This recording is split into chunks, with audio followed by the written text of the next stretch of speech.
Like, and I chose was not to leave. offended constantly, my entire membership in the church, constantly offended by things the other members of the church, Yep. including the Yep. prophet, including like Yep. church leadership that they said or did. I was offended a lot. I did not leave because I was offended, because if I was, I never would have joined in the first place, because I was offended my first time at church as a convert. It's more than a podcast. They're more than best friends. It's more than an hour of laughing and crying and then going back to laughing again. It's more than a podcast. They're more than ex-Mormon. It's the More Than Mormon podcast. Hello and welcome back to the More the Mormon podcast. We're your hosts. I'm Lena.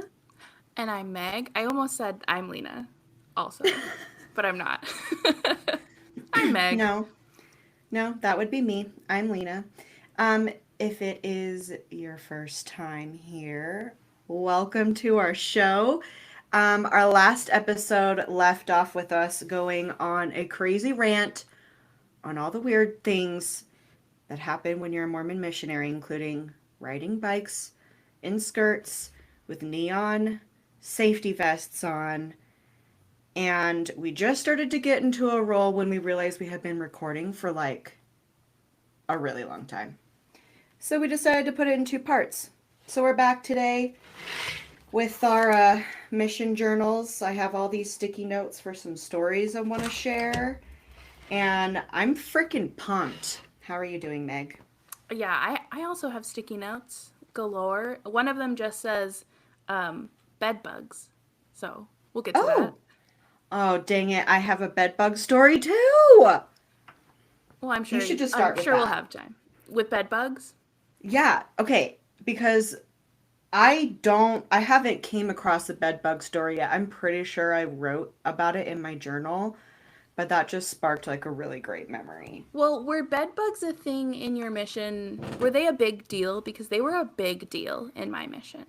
Like, Not everyone for was me. paranoid. I didn't have any issues my entire mission. Everything was fine. I did experience a little like nasty ant infestation in my first area. Um, and I I do recall some missionaries having issues with bed bugs, but I never did. We had, I mean, it was like so intense. Like, I remember day one in the mission field, they're going over like all the basics. You like meet your trainer, and there was probably like a 30-minute presentation about like the bed bug protocol, because bed bugs in the South are a huge problem and they're super common, and bed Nope. bugs are like tenacious. Like, they're so hard to kill, so hard to get rid of, that once you get them, you're like screwed forever. You basically have to get rid of like all of your clothes, all of your furniture, like you have to You have to start like over. you just basically have to burn all your belongings and move to a new state. Yeah. Which we had a, I don't know, I don't want to call him the bed bug coordinator, because I'm sure he had other jobs besides bed bug patrol. But there was like a number of a man in the mission who we were supposed to call if we had seen a bed bug in our apartment or if we found a bed bug bite on our body. And we in a few times I had to call him, but in one time I had gone on a, what is that called? Like an exchange where you switch Mm-hmm. companions for like 24 hours. So I'd gone to a different area and my companion had stayed in ours. And when I came back the next day, I had like a bed bug bite on my leg. And bed bugs bite like in a line, like a few bites in a row. And that's like how you can tell. No. Yeah. So So I does literally that mean was, that you probably brought them back into your apartment? that's what we assumed. We also didn't know, because we're like, what if we already had them and then I brought them on exchanges to their apartment? Like, we just did not know. Right. So we Yeah, call that makes this sense. we call the bug bed man, the bug man, and he's like, "All right, here's what you're gonna do. You're gonna wash and dry all your clothes, and then put them all in Ziploc bags, and then put them all in garbage bags, and then put them in the trunk of your car for like a week, because it's so fucking hot in Arkansas that like the heat of just being outside, well, outside but in like layers of plastic in a trunk, will kill bed bugs." He's like, then you're gonna vacuum like you've never fucking vacuumed before in your life. Like every inch, we had to unscrew like the outlet covers on our apartment walls and like Mm. clean in them Cause because yeah, bed isn't bugs, that how they like travel? they're so tiny and they're so yeah they can like be anywhere and they can like live without like food or water. It's like cockroaches. Like they can live forever almost with like they just like kind of like hibernate, I think, and then they come back to life and ruin more people's lives. So that's what we did. We had to put all our stuff in bags. We had to deep clean our apartment. We had to get this like very specific poison that has to be diluted with water in a very specific way, and then you like spray it on all of your basically like all your fabric, so your carpets, your clothes, like your everything. And then we had to like leave our apartment for so many hours, and it was a big situation. And I had to do this twice on my mission, but there were missionaries who like a No. monthly event. They would like Oh, get a bite or see a bed bug or whatever. It was a big deal. A bug deal, you could say. a bug deal. A bug deal. Hashtag So bug deal. hashtag a big bug deal. So I found this entry, which was about a different experience with bed bugs in one of my mission journals. That actually happened like towards the end of my mission. Um, which I don't know if I mentioned this in the last one, but like my last two transfers of my mission were like the best. They were phenomenal. I loved my area and I was in a trio and I loved both my companions and like every day was a blast. So that's when this happened. Um, so like my journal entry about it is pretty like happy and like LOL bed bugs. But in my actual memory of this event, it's so much different. So like I don't even know that I'm going to read it, but I'll just tell you the situation, which is and I'm sure you experience this too. You get that like call from a member that's like, "Hey, we there's this less active member or this person we know who like is moving or who like needs help cleaning out their house. Could you guys do some service and help them out?" And missionaries love service. It's like the best way to kill time, essentially. No Like, one wants to go knock doors, so someone's gonna give you the opportunity to go clean or help move. You're gonna take it because, first of all, that counts as you teaching a lesson, right? Because you can always like bring something up in the discussion with whoever you're helping at the time. And then right. Or at the it very helps you least, kill the like, say a time, prayer. say a Mm-hmm. prayer, leave a card, a copy of the Book of Mormon, anything. Yeah, that is like that's that's essentially the missionaries' dream day to have just like a day full of service. Yeah. It's great not having to, like you said, like, nobody wants to knock doors and nobody wants to think of other things to fill their day with, especially if you're not teaching a lot of people and you have, like, hours and hours of time to kill. You look at your planner and it's just blank. Blank. Services, like, always say yes to service. So we like get this call and we're like pretty excited. We're like, cool, something to do, like somebody to help, somebody new to meet, whatever. We show up um and I want to describe this in a respectful way, but I also want to describe the accuracy of how like horrific it was. Um but I this person, I don't even remember her name, but it was like probably like a 40 to 50-year-old woman and her teenage daughter, and they were living in this little two-bedroom apartment. And it was just like they had lived there for years, and there was some serious hoarding problems, and there was some serious bug problems. There was a lot going on. So, like, and at that point, like I said, it was towards the end of my mission. I had seen houses like that for the last year and a So half, it like year wasn't and a even half. like a phase. You're like, whatever. No, we walk in and I'm like, whatever, I'm in my service clothes. I'm ready to touch some like disgusting shit for the next 3 hours. Like, let's do it. It's better than Thank knocking God for doors. hand sanitizer and soap and water, baby. Mm-hmm. And of course, you get blessed when you serve as well. So, Of gotta have course. those All of blessings. those miraculous blessings. Yes. Yes. Yeah, yeah. So, we get there and the lady, like you could tell she was a little embarrassed to have these like strangers in her home, but also that she like really needed the help, and they were moving. So it wasn't just cleaning up, it was like getting everything out and throwing a lot of things away. And so we get there and we're helping and we're having a great time. And she kind of like, was delegating to us and a few other members of the ward that were there. And it was, a pretty normal hoarder house cleanup. But then two things of note. First was the member of the ward, who I want to say was like the elders quorum president, but I don't really know. But like a young, nice guy was like married with like two little kids and had just moved into the ward. Um, he came to help, and his like job was the kitchen, which was like the worst um, area of the home. And he literally was like, great guy. He was cleaning the kitchen, and then he would like leave the apartment for a minute, and we were like, where did he go? And then he'd come back in and he'd keep cleaning, and we're like, what's happening? Like, where is he going? But he was literally going into the backyard of this apartment complex and throwing up because it was so gross. And then he Oh, would that's like, that's where I thought you were gonna go. Oh man, yeah, that's bad.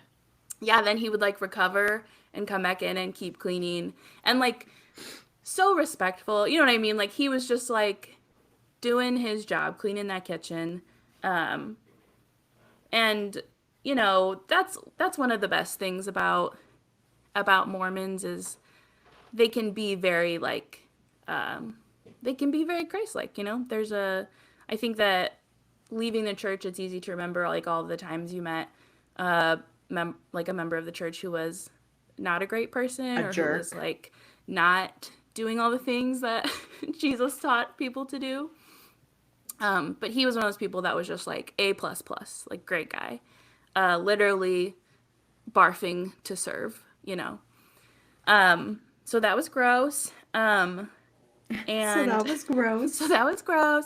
And you would think that like that would be the worst of it, and maybe it was. I don't know. I'm grateful I didn't have kitchen duty, but my companions and I and a set of elders were in the bedroom, this woman's bedroom, and we were moving furniture, we're moving this, and we had seen one or two bed bugs, like isolated incidents. We just kind of saw it, and then we all like made eye contact, and we're mutually like, there's a bed bug in our presence, because we were taught like our whole missions were like bed bugs are Please be reverent for the bed bug that is in our presence. exactly. It was like when an apostle comes to visit, and everyone like it walks in the room, they Everyone like walk in the room, stands, and everyone's like, oh, they're here. and all of a That's sudden, what it like the was energy like. shifts. Yes, we were like goofing, having a great time, just like loading up boxes, and then we all see these bed bugs, like one or two, and we're like, oh, this is a different experience than we thought it was going to be. Not But what we we don't signed say up for, but anything. all right. Yeah, Of course not. of course not. And But honestly, what would you say? right, Like, you can't be like, oh, we saw a bed bug, so we're gonna leave. no, Like, no, not when no, you brother can't what's do his face that. is barfing in the kitchen just to be here to help. Like, we can't. Because I'm telling you what, I wouldn't leave because of a bed bug. I would absolutely be leaving if I were barfing. I like think I'm gonna barf, and my whole day is just over. And I'm just like, I gotta go. I gotta go home. Yeah, So, yeah, way same. to go, Brother, what's member his of this face? Yeah. ward. Brother, what's his face? That's impressive. Yes. Yeah. Meanwhile, there's like five missionaries in this bedroom looking at one bug and being like, do we stay? Do we leave? Like, are we allowed to be here? I don't know. But the longer you are in the mission, I think there's that shift of like, I don't care about the mission rules as much. Like, I'm here to serve. I'm here to like, Jesus was washing people's feet. I can be around this bed bug and it's fine.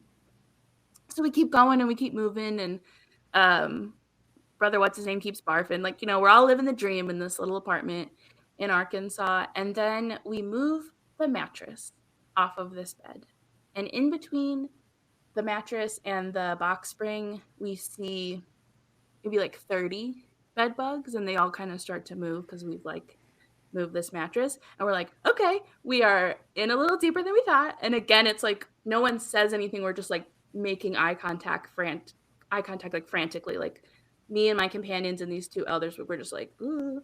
Um, but we keep moving, and then we move the box spring off of the bed frame, and the bed frame was it looked brown because of how many bed bugs were on it, but it was actually silver, like metallic.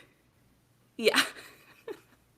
But it looked brown, and then the bed bug started to move and like reveal the true color of the frame, and we were like, we gotta get out. So we all just like take a walk Oh outside. no. Yeah, Like yeah, no. Mm-mm, you're right. Okay, I take that back. One bug I wouldn't leave. 30 bugs. 30 bugs I would maybe be questioning. Enough bugs to make silver look brown. I am out of there so fucking fast. I there was like there I've always been a little nervous about like the second coming, but Oh. in that moment I was ready. I was like, if Jesus came right now, if Jesus came right now, like I'd be ready to go.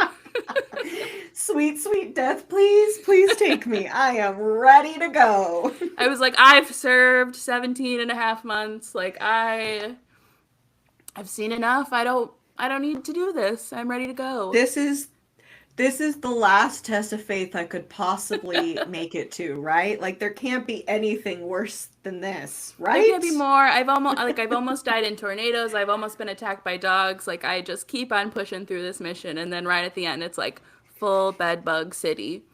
And my And you're and like, I'm right done. away, I'm just done. my one of my companions had like very curly hair, and she right away is like, if one gets in my hair, it's never coming out. Like it's Oh no. over for me. She's like, I'll Just have to make a shave my nest head. in the curls. Girl, I feel you. The same would happen to me. This is not naturally straight, okay? And in the humidity of Arkansas, oh yeah, they'd be making nests. Oh Yeah. God, that's awful. So, but the end of the story is we went back in and uh we threw the bed away. A member mentioned So the end of the story, we threw the bed we threw away. in the dumpster. A member mentioned to this woman, and I don't remember if she was a member or an investigator or whatever, but another member mentioned like, hey, you probably don't want to move this to your new home. Like, we'll help you. We'll figure out a new bed situation, but like this is not ideal. And she was like, okay, and she let us throw it away. But these elders were like, well, Hermana Quigley's already touched the mattress and the box spring, so like, or maybe it was just the mattress and we had to move the box spring. I don't remember. They're like, so like, and we haven't touched it, so like, she should probably be the one that does it. And at that point, I was like, yeah, I will do it. Like, don't question me, because like I'm here to serve the Lord. Okay, I'll walk through a pool of bed bugs if I have to, if it means salvation for this lady whose name I now don't remember. Like, I was like, whatever, I'll do it. Oh Threw the my bed away. God. Yeah, it was a situation. And then we came home and we like Wow. put, Props to you. thank you. I deserve all the blessings I earned from that. I don't remember what they were, but I'm sure I deserved them. Then And we I'm went back sure you to, got the blessings as well. I'm I'm sure sure they I came to did. you. It's further in the journal. I just didn't get there today. We got home and we tossed our clothes in our washing machine like immediately, and we all took showers, and my companion with the curly hair showered for like 30 minutes, like I'm sure just like scrubbing her scalp, and then we like got dressed and we went to lunch, like just another day in the Like life it of was a another day. of a missionary in Arkansas. I mean, what are you going to do? Just You another can't day in paradise.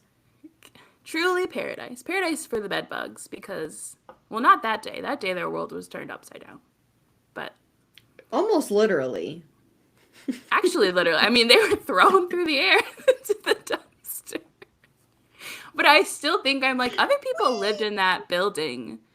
Ugh. Other people, like, walked by that dumpster every day to walk their dogs or whatever. Like, and that's the thing with bed bugs is they're not going anywhere until Jesus comes, honestly. Like there's And even no then, they're even probably going to be then hanging out.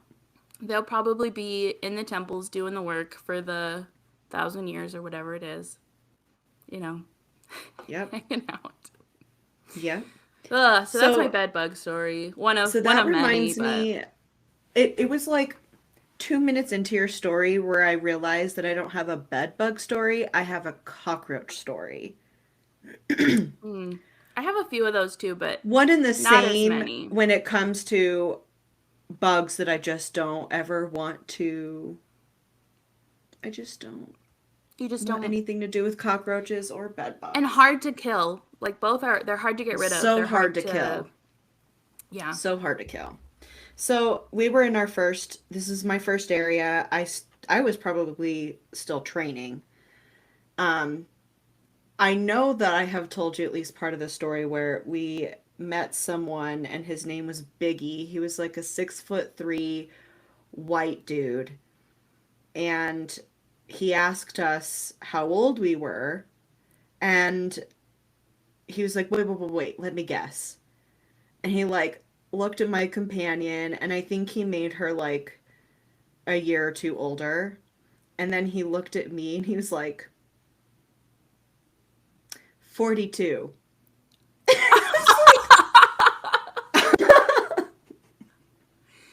Damn, Biggie Bitch, really I am shot for the heart. 21. Oh, Oh, he wow. did. He did. Anyway, so Biggie did not hold back. he did not hold back. No. And you know what? We talked about him the rest of our companionship, wanting to go back and give him a Book of Mormon. So funny. But the branch president calls and tells us that there is a less active member, very, very inactive. Nobody really knew who he was. But out of nowhere, he called the branch president and said that he needed help moving.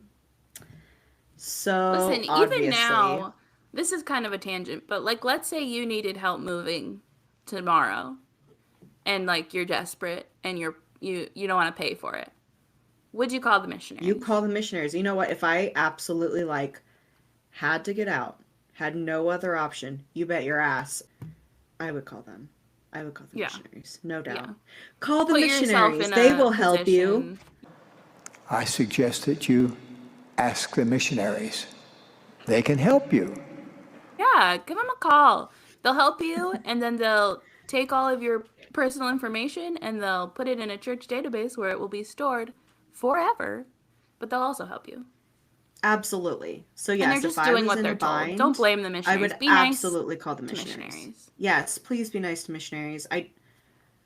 They are seriously out there busting their ass and they're doing the very best they can. And it is Hmm. not a healthy situation that they're in to begin with, so just be nice.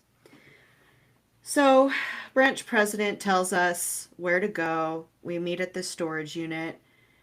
Biggie and the member, nobody knew in the branch, his partner and their friend Biggie. Got it. So we start moving everything out of the storage unit and packing everything that we can into like our trunk and into the back seat of our car. And we help them fill up like the bed of their truck. And we wait while we're waiting for them to go empty the bed of their truck so we can put the last load in before we like close the storage unit and go to like their new apartment. I look over and I see like all these dead cockroaches like on the top of one of the tubs that they want us to put into our car. And we Oh, had into your already car. agreed into our car. We had already agreed that we would do it. And so we were like, okay, sweet.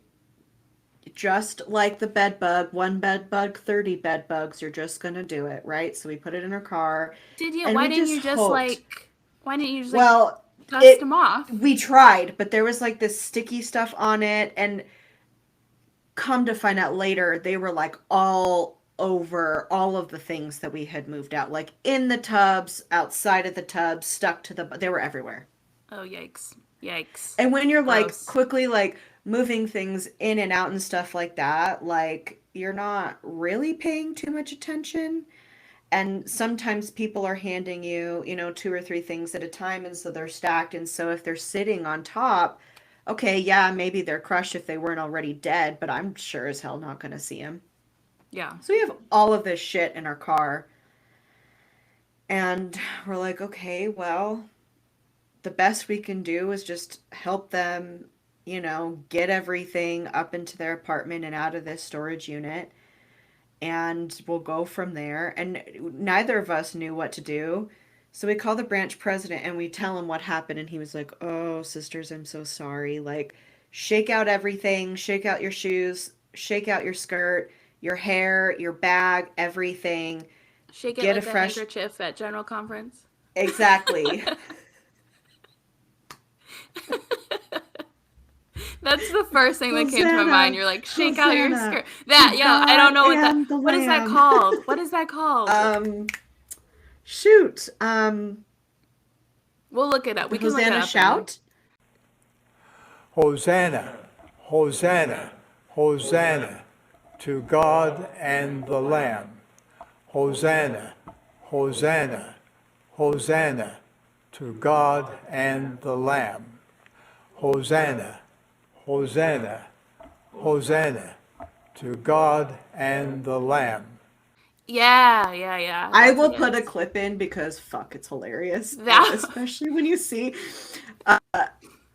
who is it that he was like totally off, and like Russell M. Nelson like looks over like, what the fuck are you doing? Like, get it together. Like, go with us all, man. Oh man, I have to put the clip in. It's I don't so even funny. know that part of it. But that was my, like, I was pretty much like outside of the church at that point. Like leaving, seriously questioning, like investigating, Wasn't this at the researching. time where That everyone was was like, this is going my to be like a magical general conference? And that's what they do. And I'm like, that was literally like my last hope. Like I was essentially like already out of the church. I was like, it would take a miracle to like swing me back into the church. And the prophet of the world was like, he said like it would be a conference like you will never forget. And technically we're still talking about it. Like we have not forgotten, but like I not was for the like reasons he tried to expecting. make us think.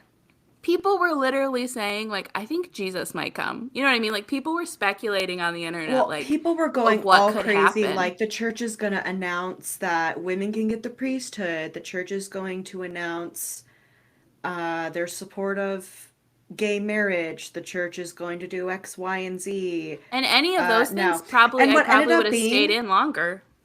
what ended Like up if being the miraculous event is that the pandemic happened and nobody was in the conference center when they filmed General Conference. That was it. Oh, and this stupid handkerchief thing. yeah. So, miracles have not ceased, ladies and gentlemen. They are And abound. and I could go on a full rant and maybe we will, maybe we should about the church's handling of the pandemic, which was Oh, buffoonery from the start. poor. Somebody had to get COVID in their temples before they shut down. And then they tried to turn around and be like, we shut down and we were so prepared. And bitch, you were not prepared. You are telling me that the prophet of the world, a surgeon, a Yeah. doctor, A doctor a who's trained medical professional, exactly and prophet could not have allegedly. told us that there's a huge pandemic coming. Oh, but he told us to take our vitamin C pills. Did he? I missed That's that. yeah, he said, rest up and take your vitamins or something like that. Wait till next year. Eat your vitamin pills. Get your rest.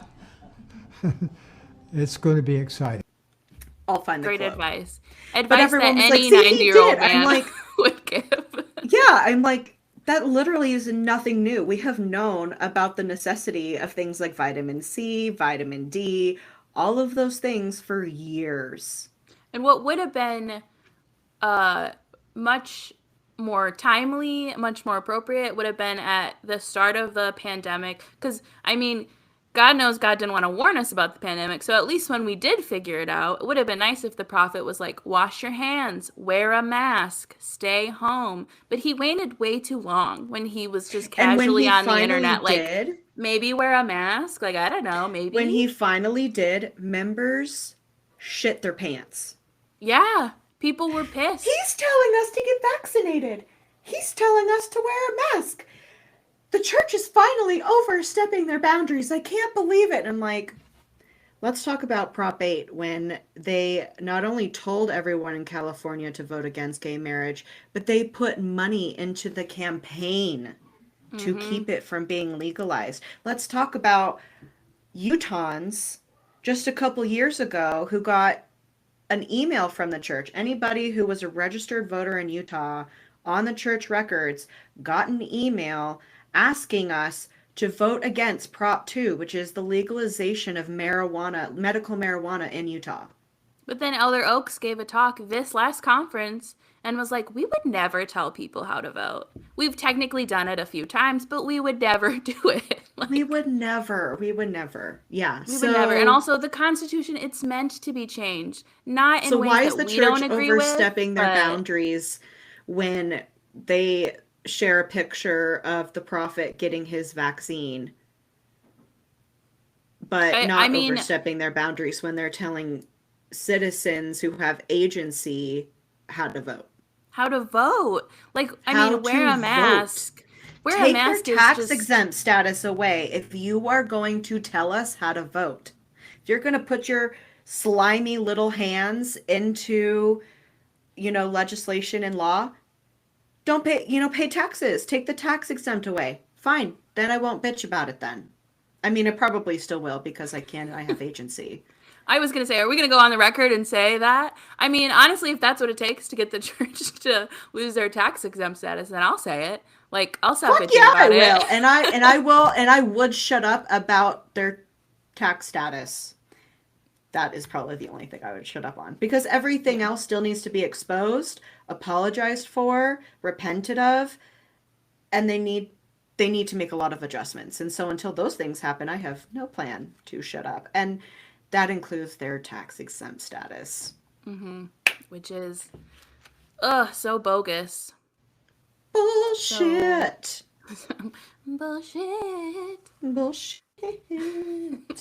Coming soon, our new theme song. Bullshit. That's a rant for another time. I do want to give you the opportunity to share a story from your mission, though, if you have something pulled up. You said you had Post-it notes galore, so I would love I do. I would love to hear a story about my home state from a missionary's perspective. This little entry, well, it's not little. It's from May 21st, 2014. So I'm in my first area, Prairie du Chien. It's very hot, very humid. I remember this day in particular being like 100% humidity and like 82 degrees. It was awful. Awful. 82 doesn't sound that hot. But the humidity does add to it. The humidity, it just makes it feel like in the dry heat, 82 degrees is beautiful. You're like, let lay out, get a tan. Yeah. When we were in Vegas and it was in the 80s, like our pool day was 90 and it was gorgeous, not too hot or anything. Yeah. Even with some alcohol going through our bloodstream. So I'm just going to say it was hot. That warms me up. It may not have even... Oh, you know what? I do say in 100-degree weather. So I lied. It was hotter than 82. All right. I don't know why I said 82. Anyway. I don't know why I'm trying to sound like it wasn't that bad. I'm sure it was awful. It was awful, and I hated it. You hated it, but you loved it. I hated it. For the Lord. But I loved it. Anyway, so my companion and I were walking around, knocking doors, and we see this man, old man, slumped over a lawnmower. And riding lawnmower? No, just like one of those push lawnmowers. Oh. And he's just like slumped over. And as we approach, there's like no movement. No movement. And we're like, is he okay? Is he alive? Like, it's really hot. And as we get closer, we notice that he's wearing a sweatshirt, sweatpants, and socks. 2 questions. 1, how old was he? And 2, was the lawnmower Old. running? The lawnmower was not, and he was old. And he was also not Pretty old. running. I would say anywhere, yeah, he definitely wasn't running. I would say anywhere between 75 to 80. Okay, years so old. general authority age and slumped. I do know that, like, older people, the way that your body, like, regulates and perceives temperatures, it does kind of get weird as you get older. So I used to work at a nursing home, and we had to, like, hourly go outside and check for old people on the hot days and be like, Yes. go inside. I know Yeah. you don't feel warm, but it's pretty hot out. It's like 400 degrees. Like, I feel fantastic. Like, I'm going to go inside and grab a cardigan. So, I'm a little chilly. Got a little breeze going on over here. So we walk closer. We see that he's covered sweatshirt, sweatpants, and his socks, which are wet because he has been mowing the lawn. Did he have shoes on? No shoes. And we were going to ask him if he was okay. And I remember pulling out a bottle of water from my bag and being like, I'm kind of worried about this guy. Yeah. Like, maybe I should give him some water. As soon as we approach, his neighbor stepped out, opened the door, and said, Ivan! What are you doing? Where are your shoes?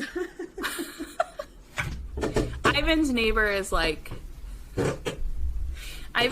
feel like this is like a weekly occurrence. Someone in their house is like, Ivan's in the yard again. It's your turn to go out and yell at him. Wake him up. My very last sentence is, he must do that often. To so casually be like, Ivan, buddy, you're napping on your lawnmower again. That story maybe isn't as funny as I retell it, but that just goes to show how boring a mission is. And the one funny thing that happens to you all day is like your highlight. And I still remember, like, it is so vivid in my memory of this guy just slumped over and me being like, is he dead? Like, is he about to pass out? Like, why isn't he wearing shoes? Like, everyone was so concerned about his shoes, and just I feel like the that's timing number one. was so perfect. Yeah, why isn't he wearing shoes? Number was one lawn mowing very safety concerning. is You wear your shoes. Like, you want to keep your toes, right? Yeah. You would yeah. think. Not if you're And Ivan, just the I timing guess. of his neighbor popping his head out and yelling at him like, Ivan! Gold. Fucking hilarious. I did have a companion who we, like, got a bag of clothes from someone, you know, like mission clothes, and she was going through it, and I was like, you know, I was sitting on one chair in our apartment, and she was sitting on the other, because you only get 2 pieces of furniture, and she's pulling things out of this bag, and she pulled out a pair of literally just socks. They were black, and they had, like, roses on them, and she just goes, some rose socks. And the way she said it was so funny that we still quote it. And we've both been home from our missions for, like, going on 3 years. And we still will text each other, just some rose socks. Because you're right, like, sometimes being a missionary, it's like nothing happens. And you're so exhausted that, like, the tiniest bit of joy you get, you just cling on to it forever. That totally reminds me of a story somewhat similar. In my first area, that companion and I had a family we were working with. It was this older couple. I cannot remember her name now, but she was so sweet. She asks us during a visit what our favorite colors were. So I tell her green, and she's like, wonderful. Like, I'm going to make you guys a purse. And she had showed us like this cute little, like, kind of like a slouchy messenger bag that she made out of pant material. And it was like this black pair of pants. And it looked pretty decent, so I was like, what the hell? I wasn't envisioning what I got back, and neither was my companion. I had like this diarrhea green purse, and it looked like the front Any of the color purse that was a starts single with- butt cheek. Because it had the back pocket, and it was like in the front. It was so hideous. And just a few weeks ago, my companion texted me, and she said, "Do you still have your pants purse?"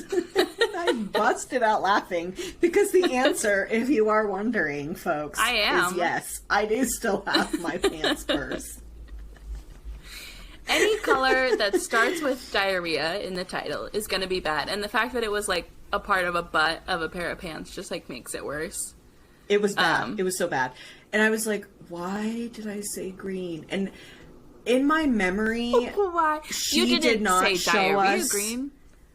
No. Well, in my memory, she didn't show us the purse, like, model until, like, the day we got ours. Like, oh, like, here's mine, here's yours, you know, whatever. She just told us, like, I found a cool pattern to take, like, a pair of pants and turn it into a purse. And it's like, well, that's pretty cool, you know.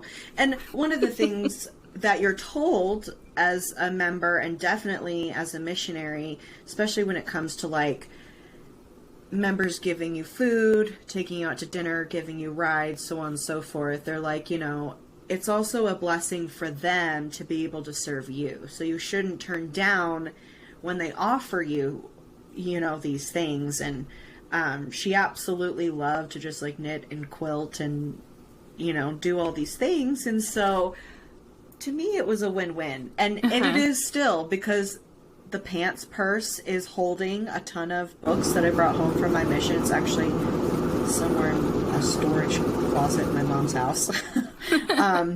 And she hopefully got the blessing and the fun out of making the pants purse. I mean, I don't know. Anyway, it's just so funny that to this day, my companion and I will text each other and laugh about it. And I remember going home and looking at it, and her and I just cracking up laughing for an embarrassingly long time, because it looked that ridiculous.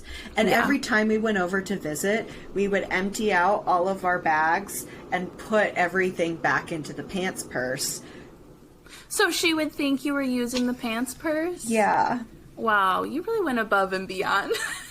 Okay, but my question is that mean because we weren't actually using them any other time besides when we visited? Because I saw it as, it's like putting on that weird sweater that your grandparents gave you for Christmas and taking a picture. Not because you liked the sweater, but because they gave it to you, they're excited about it, they want to see you in it, and you love them, so at the very least you compromise for putting the sweater on and taking a picture. To me, it was kind of like that.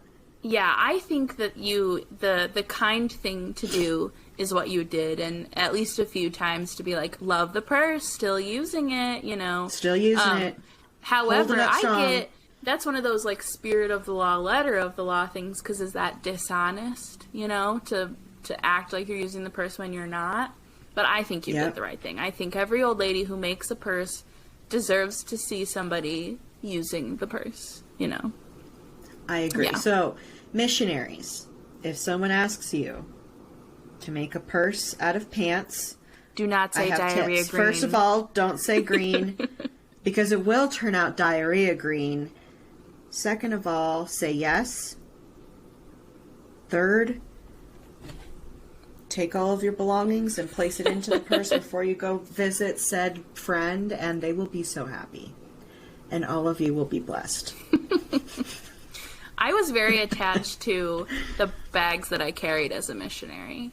I only had like 2 or 3, and I remember them distinctly because I would carry them until they were like broken and worn and disgusting, and I was like very attached to them. And I had one for a long time after coming home from my mission that I was like so proud of, because it was sun bleached on one side, and on one side you could see the color, the side that was against my body, you could see the color it was when I got it, and the other side was so like sun bleached. It was like, look how hard I worked, look how many hours I labored in the sun on my mission for the Lord, that my bag is sun bleached. I had a bag exactly like that, sun bleached on the outside, same color on the side that faced me. I had like a perpetual bag tan line on my chest from walking around in the sun. I swear it took like 8 or 9 months to fully disappear when I came home. And I came home in October, so I had to go through like the whole winter with this strange ass just like mark on my chest. But oh yeah, I think I actually still have that bag. I got it for like $2 at this thrift store that we volunteered at, and I had paid for some stupid expensive waterproof bag that they sold at Deseret because I had to have all the missionary things and they all had to be gorgeous. Look at my outfits. I looked redonkulous, okay? I paid for this stupid bag, and then I get in the mission field and I realize I like can't adjust the straps and it's heavy and the material makes a stupid noise when I walk, which is already annoying because look at me. Like, I don't need any noisemaker along with me when I walk. So I found this bag, kept it my entire mission, never switched it out, always wore it on the same shoulder, and I still have it. And that brings up a weird memory from my mission for me, which is, and I promise that not all our episodes will be about our missions, but now I'm like just down a hole in my mission memories. But I remember there being this sort of, like, not a battle by any means, because we were all missionaries, but this like Spanish-speaking sisters, like the hermanas, versus like the English-speaking sisters, in terms of like there was very different style expectations from the English sisters compared to the Spanish sisters. And I served Spanish-speaking, and so I felt like I was in this like, exclusive club. But I think it was like the English sisters tended to be the ones who like looked more like sister missionary, like with the Deseret book bag and like I don't know all the Mormon stores because I don't live in Utah and I didn't shop at any of them, but like down east I know is one, like those kinds of mission things. And then I felt like the Spanish hermanas that I was serving with, we were much more the thrift store crowd. I didn't necessarily feel like I did feel a difference because, I didn't know what they were saying and I felt kind of dumb. It's not my fault I don't know Spanish per se. I know like a little bit from, what I remember taking in high school. But I did feel a difference between me and the sister training leaders. I don't know if you had sister training leaders on your mission. Yes. We had, for a while on my mission, I mean, we always had sister training leaders, but for a while there was like one companionship of Spanish sisters who were like the Spanish sister training leaders. So even in that sense, like we also had, there was like 2 levels of like, there's normal. Isn't it so weird that there's Spanish STLs. Everywhere you go, you're just forced into like this strange hierarchy, and the men are always at the top. The whole church. Actually, that makes me think of a really funny story from my mission. Funny at the time, but now it's just like, I wish it wasn't a joke. But my trainer was getting transferred, and we convinced an elder in our district that she was going to be like the first female district leader in the church, that the church was like trying it out in a couple select missions in a couple select districts, and my trainer and this elder were getting transferred to the same area, so he was going to be in her district, and we all collectively pranked him into thinking that she was his district leader.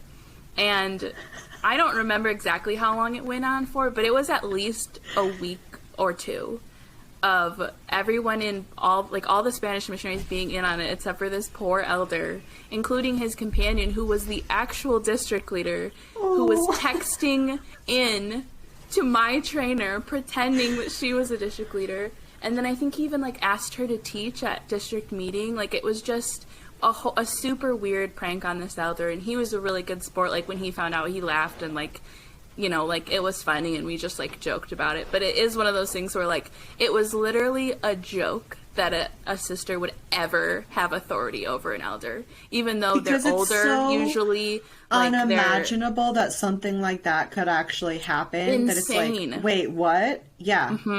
So crazy that in a church that claims to have living prophecy, not that crazy.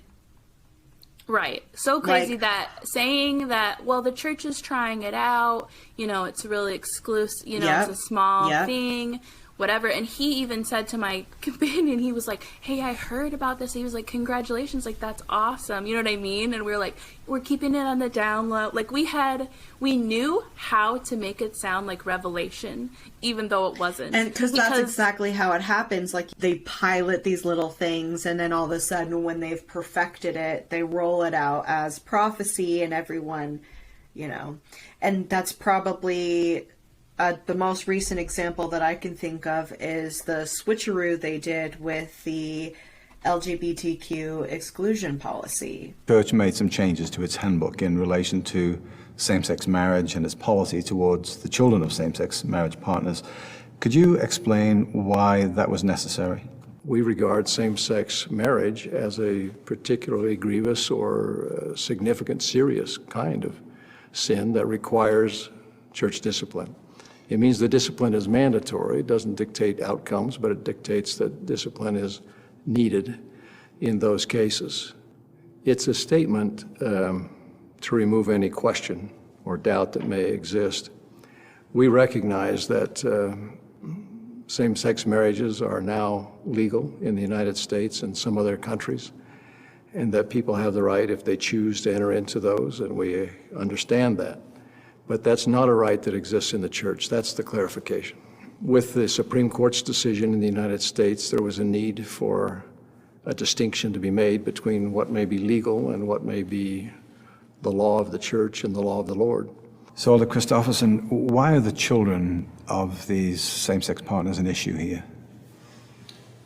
Well, in answering or responding to your question, let me say I speak not only as an apostle in the church, but as a husband, as a father, and as a grandfather.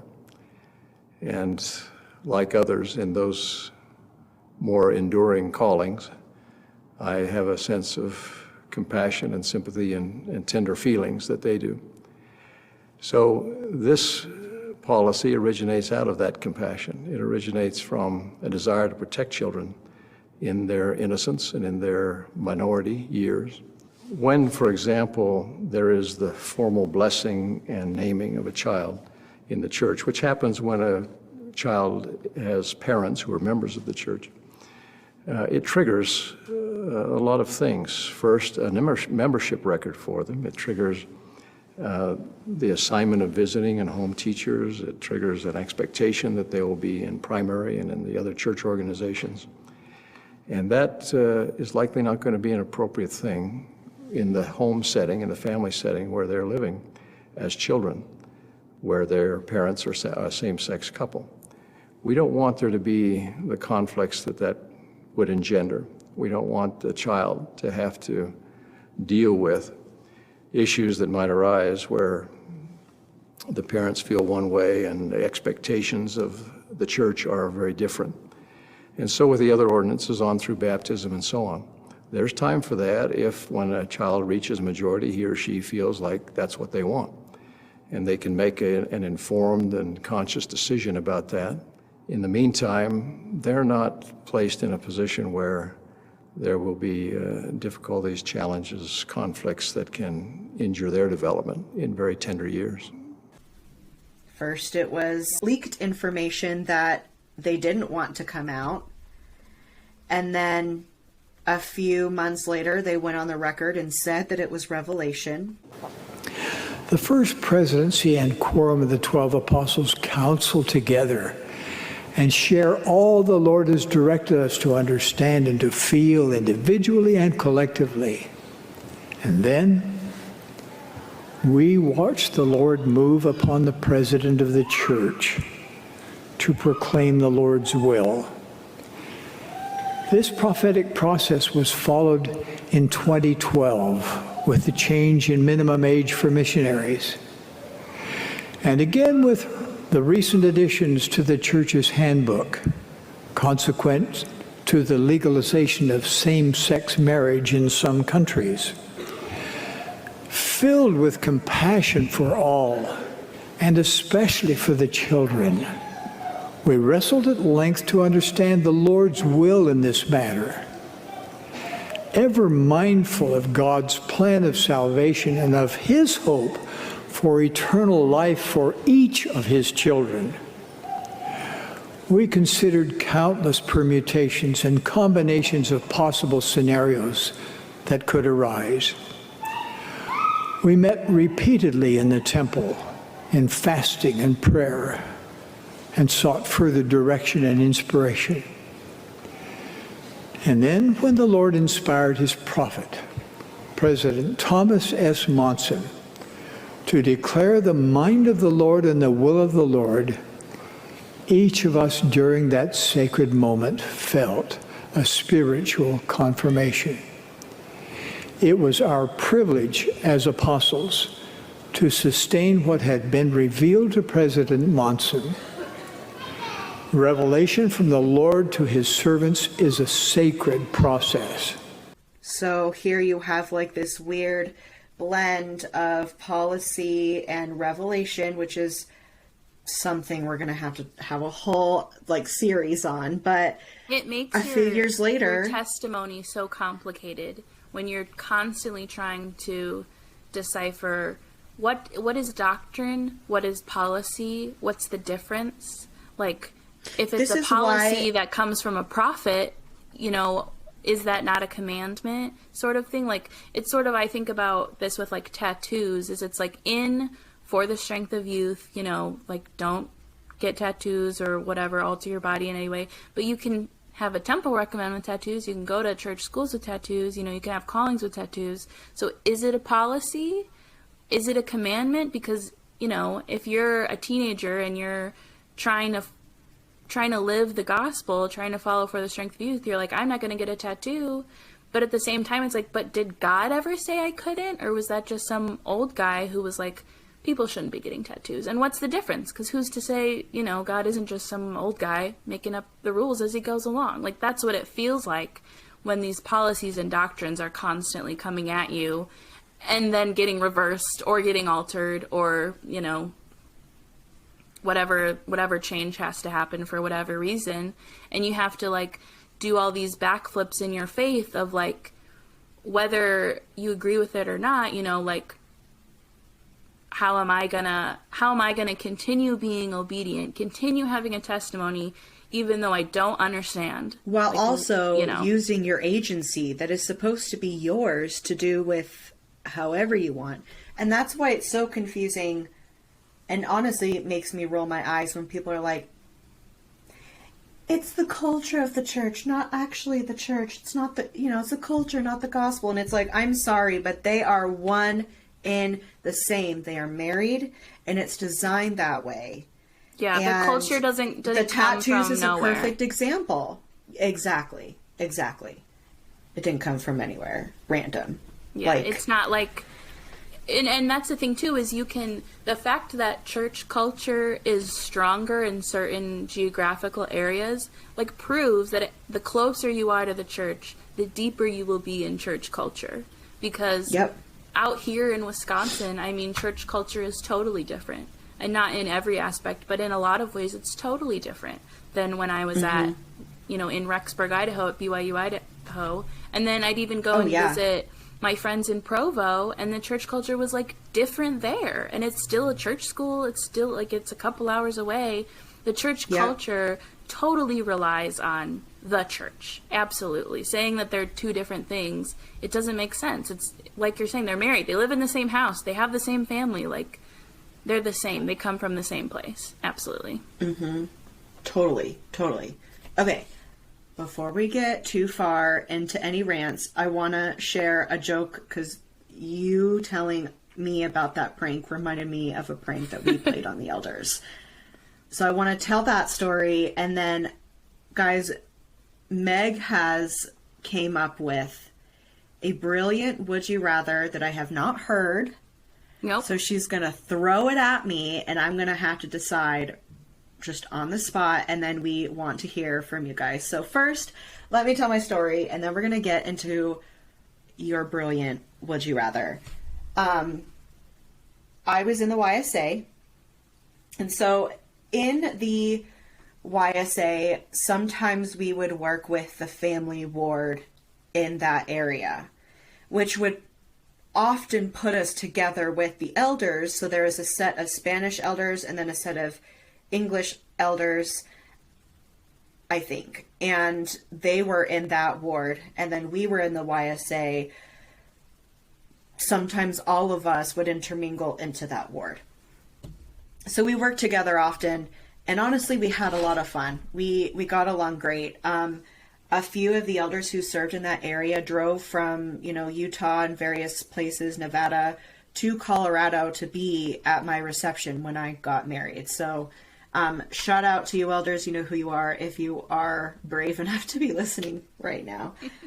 So we decided to play a joke on the elders and tell them that it actually happened on April Fool's. So we decided to tell the elders that we had tracked it into a Spanish-speaking family, invited us in. We taught the first lesson. It was like, we said it was like a mom and a dad and like 3 or 4 kids, all of baptism age. You're just like setting them up for heartbreak is what Invited us in. Oh, you have no idea. It gets so good. So we were like, yeah, like we taught the first lesson. We invited them to be baptized. They said yes.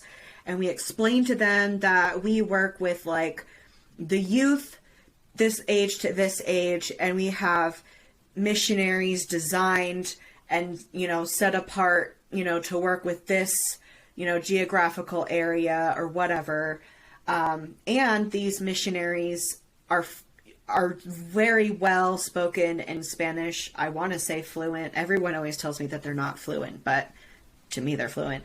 I mean, I felt in like Spanish. And did you feel pretty fluent?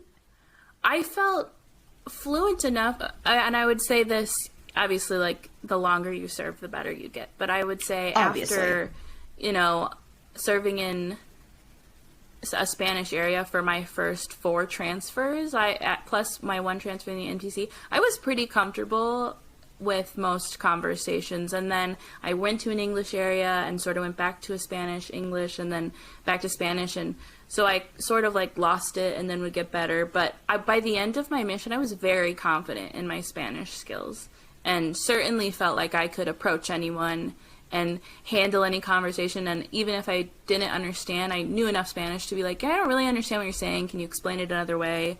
Or if I didn't know how to say what I wanted to, I could use my words to like explain it in a different way if I didn't know the word. So I was like pretty confident in my Spanish. But then, a few years off my mission, I could probably still teach the first lesson like in Spanish perfectly. But Spanish conversation skills they're definitely harder. Definitely would not describe myself as fluent anymore, but right off the mish probably.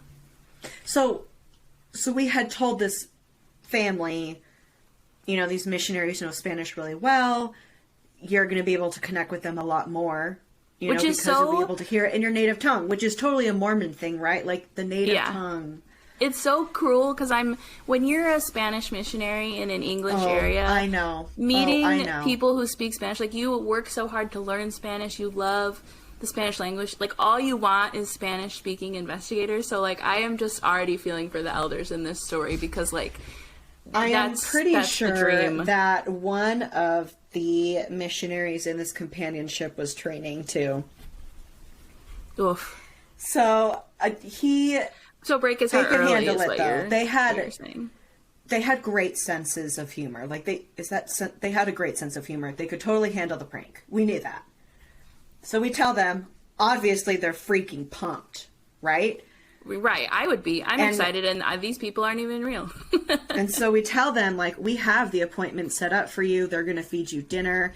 Our plan was to go get a Little Caesars pizza and feed them. We weren't going to just like leave them high and dry. We were pretty confident that they did not remember what our apartment complex looked like, even though it was either that day or at least that week they had dropped something off to our apartment. But that's where the meeting was going to be with this family. So all we did was take the picture of Jesus off of our door. We took Right off there. all That's a red the little flag. stickers. I know, red flag. Every mission So we just, president in the world is like is not that rolling they're over listening. in their proverbial graves. Yes, but yeah, that's. Well, if you have to remove wanted Jesus, you're making bad choices. we wanted to make it look like your average apartment. We took Sure. all of the things out of the windows and everything else. So side note, they had a meeting with our mission president that day. And they had told our mission president, like, dude, the sisters found us like this gold family.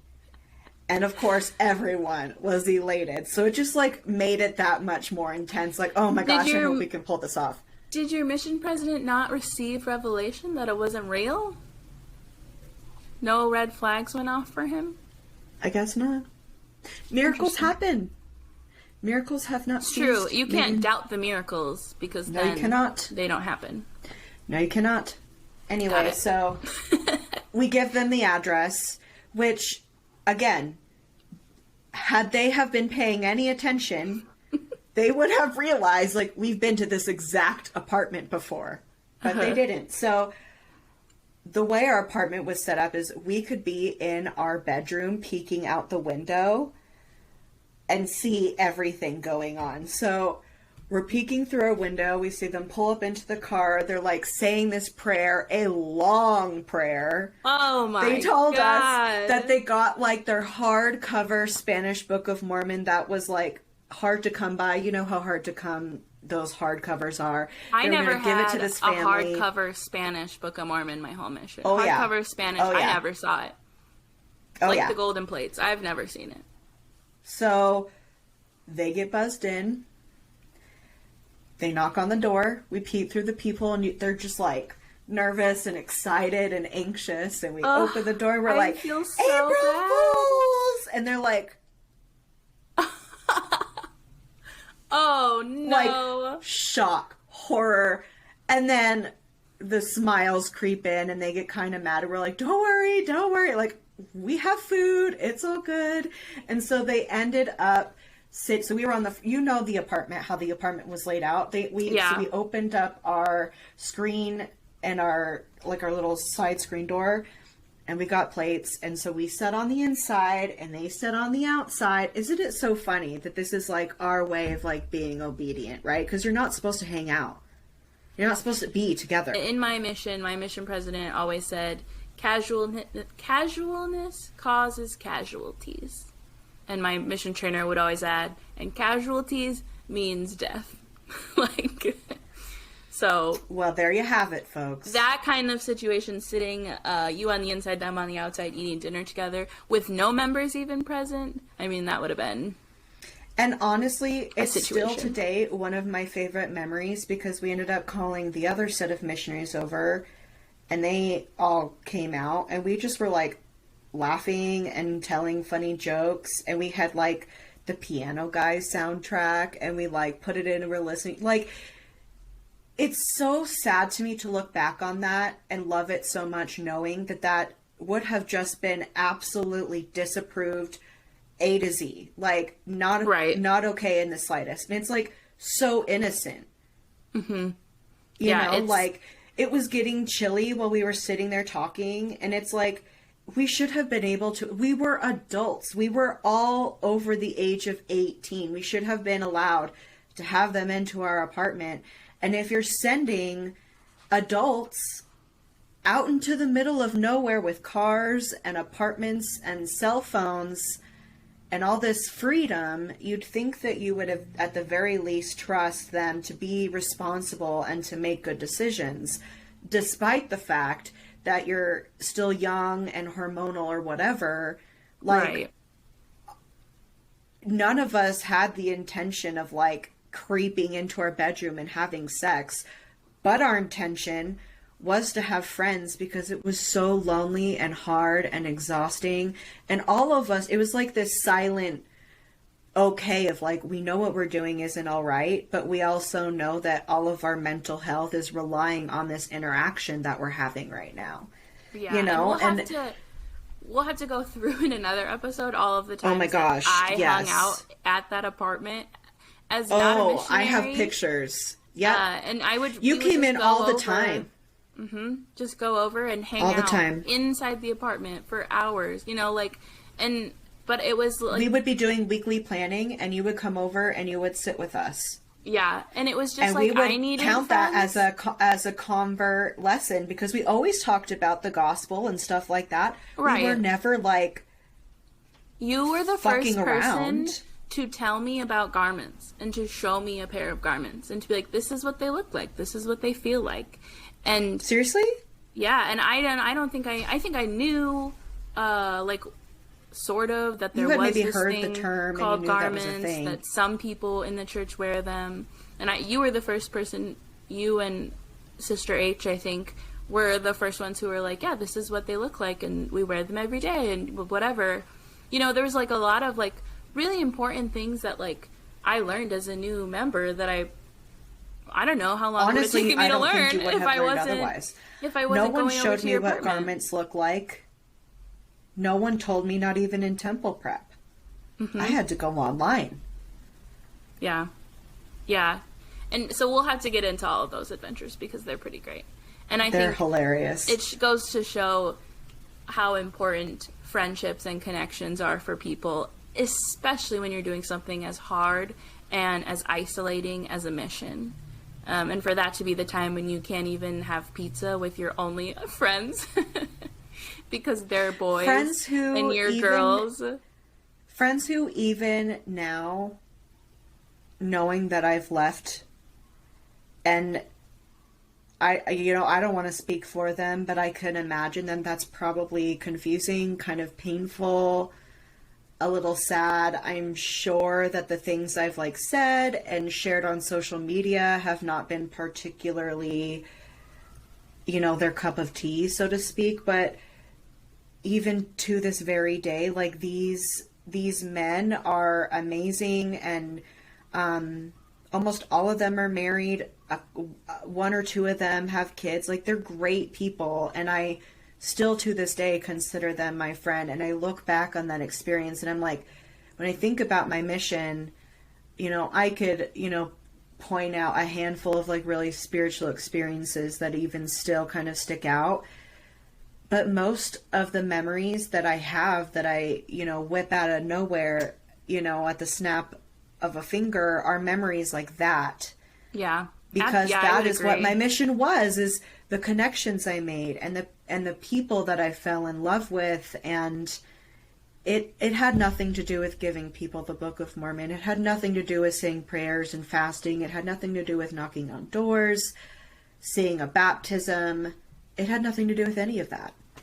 Yeah, I agree. I have some great memories with missionaries, investigators, members who at the time, right after, you're like, maybe you shouldn't have done that, shouldn't have spent that much time, shouldn't have been that, quote, casual in that situation. But now I'm so grateful that I let myself have those moments, because they are really like the things that I cherish the most from my mission. Because there's a lot of my mission that I regret, not because I was being disobedient, but because I was being so obedient that I was ignoring how to love people. I was ignoring how to have fun, how to like live in the moment, and how to really enjoy the privilege of getting to spend a year and a half hanging out in Arkansas and just getting to know random people and talking about whatever with them, and serving them or whatever.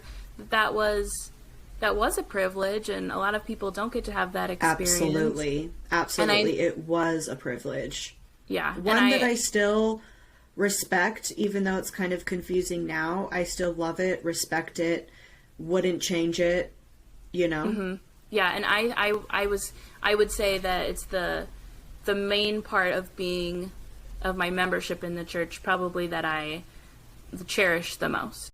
Like, if I was never a member of the church, a lot of my life would have been different. but it's so much happened in that time as a missionary.